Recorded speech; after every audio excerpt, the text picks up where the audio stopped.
Well, the rise of the social media, besides making it easier for us to communicate, has also made it easier to spread fake news. This is an issue that was debated at the Jaipur Lit Fest, and my colleague Mohammed Saleh caught up with author and historian Audrey Truschke to discuss whether it was possible to have an objective version of history and what historians can do to battle falsehoods that are peddled as historical facts.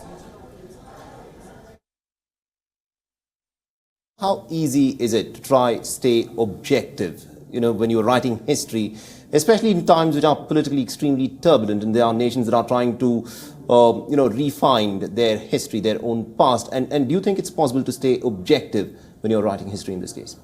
The short answer is no. I don't think that true objectivity exists. I don't think any legitimate historian has thought that for quite some time, if any historians ever did. I think that everyone is subjective and everyone speaks from a particular position.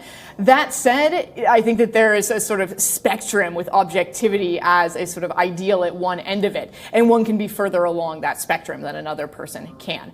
I strive towards objectivity, even though it is an ideal that I may never reach. And I use a series of sort of practical, hard tools to deal with that. So for example, in my own research, when I come up with a theory that just maybe fits a little bit too nicely with my own politics, I interrogate that theory to the utmost. I try to disprove myself. I seek out alternative sources. I go to great lengths to try to check myself. I use peer review. I have other scholars read my work, so on and so forth.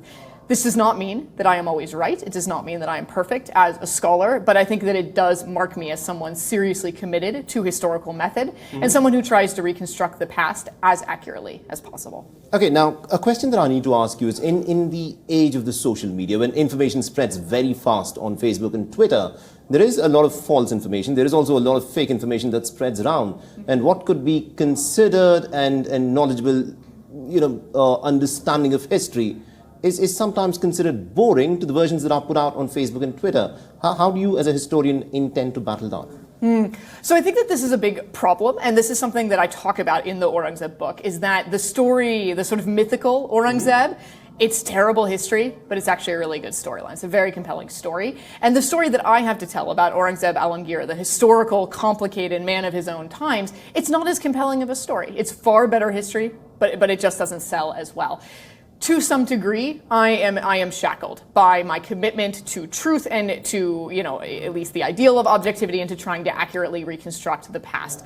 If I don't like the story, that is too bad. If you don't find the story compelling enough, too bad, right? This is the story. That said, I do believe that academics should strive, for basic stuff, like being good writers, maybe writing books for popular consumption, like I did with Aurangzeb, the Man and the Myth. And this is something that not all academics go in for, and that I wish more historians would.